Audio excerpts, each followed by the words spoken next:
कैसे हैं आप सब? उम्मीद करती हूँ अच्छे होंगे। मैं जीना चौधरी आपकी हिंदी की अध्यापिका विद्या बाल भवन स्कूल से आज आपको व्याकरण में एक नया विषय पढ़ाने जा रही हूँ, जिसका नाम है आपठित गद्यांश और आपठित पद्यांश। पद्यांश को हम काव्यांश भी कहते हैं। जैसे कि इनके नाम से ही स्पष्ट है, आपठित। आपठित मतलब जिसको पहले से ना पढ़ा गया हो, जो आपको आपके पेपर में, एग्जाम में, कहीं भी आप देते हैं आपने, तो वहाँ पर आपको एक ऐसे विषय से संबंधित आपठित गद्यांश और आपठित पद्यांश मिलता है जिसको आपने पहले से पढ़ा नहीं होता।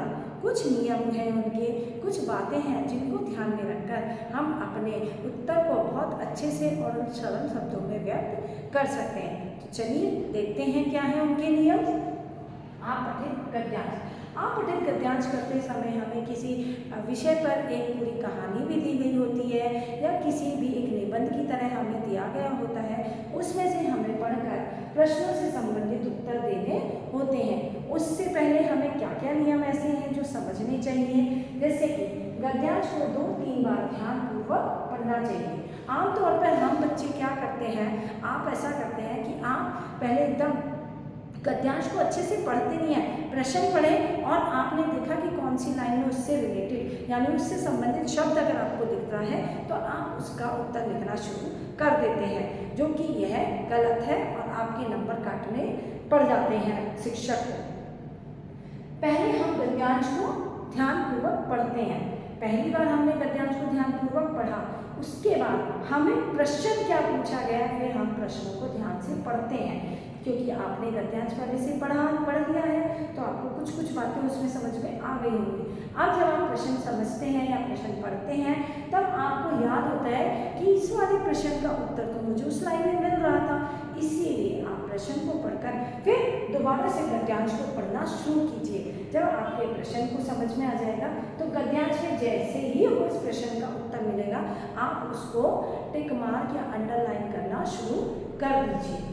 दूसरी बात, जिस बात से संबंधित प्रश्न पूछा गया हो केवल उसी का उत्तर दें। बहुत बार ऐसा होता है या बहुत से बच्चे ऐसे होते हैं कि उत्तर केवल 2 से 3 शब्दों में या 2 से 3 लाइनों में पूछा गया होता है, लेकिन आमतौर पर बच्चे क्या करते हैं कि उसकी पूरी कहानी ही लिख देते हैं, जो कि हमें मार्क्स काटते हैं, यानी जो कि आपके नंबर कट जाते हैं। क्यों? क्योंकि हम आपसे प्रश्न जिससे संबंधित पूछा गया हो उत्तर केवल उसी का दें, चाहे वह एक शब्द में हो, एक लाइन में हो। आपसे संबंधित प्रश्न के पूछे गए उत्तर का ही आंसर, आपको उत्तर ही देना है। प्रश्नों को ध्यान से पढ़कर उनके उत्तर गद्यांश में ढूंढने चाहिए। कई बार होता है कि प्रश्न ऐसे हो जाते हैं कि गद्यांश में बहुत कम होता है उसके बारे में, लेकिन कभी कभी बच्चों को लगता है कि अरे इस टॉपिक यानी इस विषय से संबंधित तो मेरे पास बहुत सारी जानकारी है, तो क्यों ना मैं अपनी जानकारी के अनुसार उसमें लिख दूँ।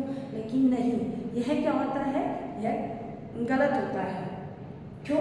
क्योंकि हमें प्रश्नों को ध्यान से पढ़कर हमें क्या दिया गया है, आपठित गद्यांश। गद्यांश से संबंधित प्रश्न हमसे पूछे गए हैं तो हमें उत्तर भी किस में से करने हैं, उत्तर भी हमें गद्यांश को पढ़कर उसी के अंदर से ढूंढने हैं, ना कि अपनी जानकारी के अनुसार उसमें लिखना है।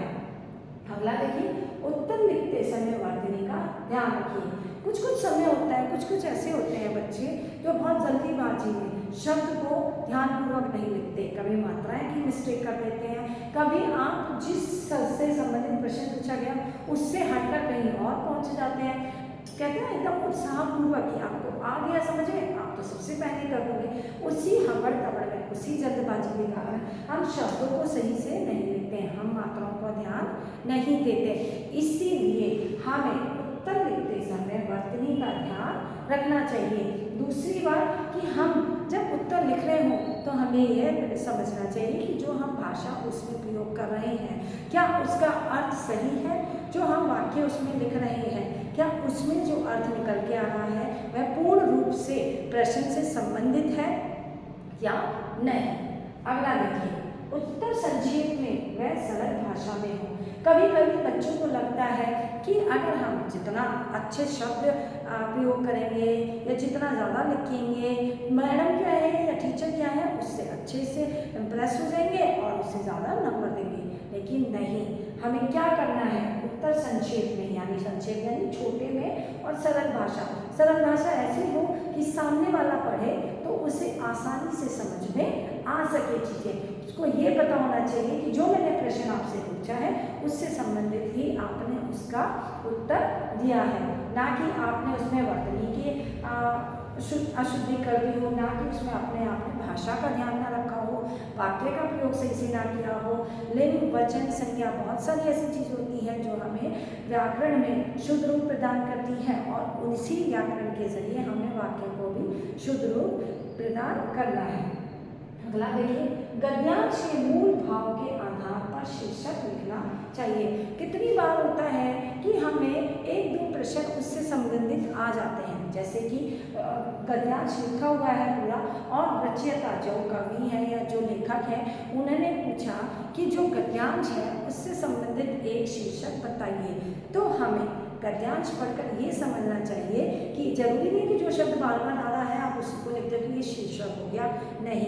हमें समझना चाहिए कि इसमें किस चीज़ के बारे में या किस चीज़ पर जोर दिया गया है, इस गद्यांश का मतलब किस चीज़ से था। कहते हैं ना कि लास्ट में कि भाई अगर हम शीर्षक दें तो उसकी भावनाएं, कवि की भावनाएं या फिर लेखक की भावना या फिर जो हमारे पास गद्यांश है उसकी जो थीम, एक तरह से जिसको आप कहते हैं, उसको पता होना चाहिए और उसी के ऊपर वह शीर्षक होना चाहिए, जिसके अनुसार शीर्षक पढ़ते ही सामने वाले को समझ में आ जाए कि यह जो नीचे गद्यांश दिया गया है वह किसके अनुरूप है। ये तो वही हमारे आपतित गद्यांश की बातें। अब पढ़ते हैं आपतित पद्यांश। पद्यांश यानी काव्यांश। काव्यांश जिसको हम कविता भी कहते हैं। कभी कभी हमें एग्जाम पेपर या किताब में ऐसी चीज़ें आ जाती हैं, सिर्फ हमें कविता लिखी होती है 4-5 लाइन की और उससे संबंधित प्रश्न पूछे जाते हैं। बहुत से ऐसे बच्चे हैं जो आपतित गद्यांश को तो बहुत आराम से कर लेते हैं, बट लेकिन आपतित काव्यांश को करते समय उन्हें लगता है कि हमें यह समझ में नहीं आएगा, या जो प्रश्न पूछे गए हैं वह बाहर से हैं, जबकि ऐसा नहीं होता। हमें उसमें भी कुछ बातें ध्यान में रखनी होती हैं, जैसे कि अर्थ को नहीं भाव को समझें। आपको जब कक्षा में भी पढ़ाया जाती है, कोई कविता पढ़ाई जाती है तो उसके भी भाव को समझाया जाता है, लाइन से लाइन समझाकर बताई जाती है, तभी तो हमें उसका भाव पता चलता है कि कविता के अंदर कवि क्या कहना चाहता है। इसी तरह हमें जो आपतित पद्यांश मिलता है उसमें भी हमें पढ़कर उस कविता के भाव को समझना चाहिए, ना कि हम अपने ही अनुसार अर्थ को समझकर और कुछ भी उसमें उत्तर लिख दें। दूसरा, उत्तर काव्य के रूप में नहीं वाक्य के रूप में होना चाहिए। उत्तर क्या है, काव्य के रूप में नहीं होना चाहिए, वाक्य के रूप में होना चाहिए। जैसे कि आप पद्यांश में करते हैं, गद्यांश में करते हैं कि आपसे प्रश्न पूछा गया और आपने गद्यांश में से कि यहाँ से यहाँ तक इसका उत्तर है और आप उसको ऐसे ही लिख देते हैं। लेकिन काव्यांश में क्या होता है, काव्यांश में आपको कविता दी गई होती है, तो कविता से आप ये नहीं है कि आपको आप प्रश्न पूछा गया और आपने 2 लाइन कविता की उठाई और आपने प्रश्न का उत्तर दे दिया, नहीं। हमें हमेशा उत्तर काव्य के रूप में नहीं वाक्य के रूप में देना चाहिए। क्यों? क्योंकि हमसे प्रश्न जो है वो भी तो एक वाक्य के रूप में पूछा गया है, काव्य के रूप में तो नहीं पूछा गया ना। चलिए अगला, उत्तर खुद के ज्ञान से नहीं कवि की दृष्टि से दें।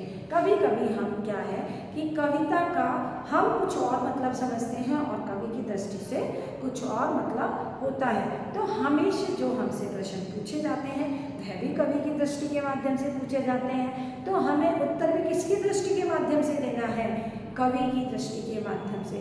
कविता लिखी है कवि ने तो उसके किसी भाव को, किसी अर्थ को समझ के ही कविता को लिखा गया है, उसी के अनुरूप हमें उत्तर करते समय भी उत्तर खुद के ज्ञान से नहीं देना, कवि की दृष्टि से देना है। कभी कभी होता है कि शब्दों के अलग अलग भिन्न भिन्न प्रकार होते हैं, भिन्न भिन्न अर्थ होते हैं, हमें उन्हीं अर्थों को कविता के अनुसार ग्रहण करके उत्तर देना है।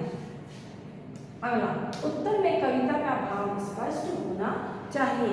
अगर आपसे 2 पंक्तियां देकर कवि पूछे कि इसकी क्या भाव है, इन पंक्तियों का क्या भाव है या क्या आशय है, तो आपको उन पंक्तियों का ही भाव और आशय देना है, ना कि आप पूरी कविता का भाव और आशय लिख दें। और अगर आप उन 2 पंक्तियों का भाव और आशय दे रहे हैं तो वो दो पंक्तियों का भाव भी स्पष्ट होना चाहिए।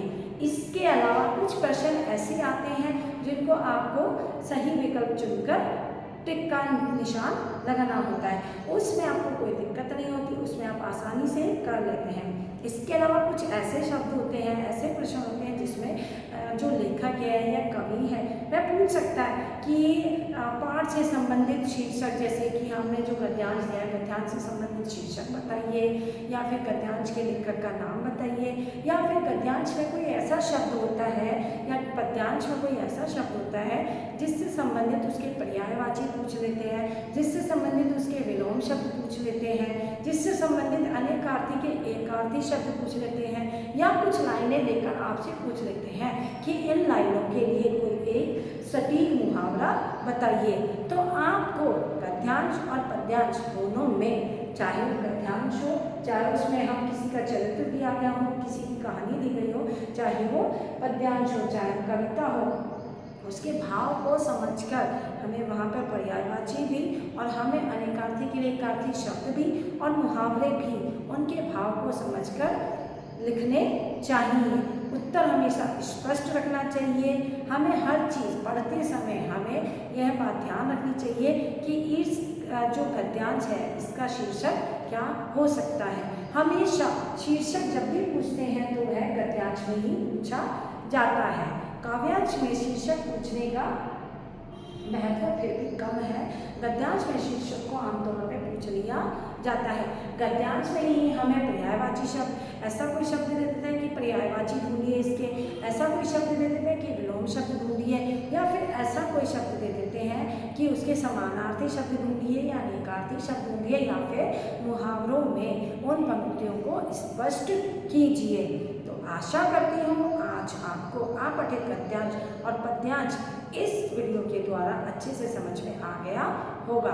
धन्यवाद।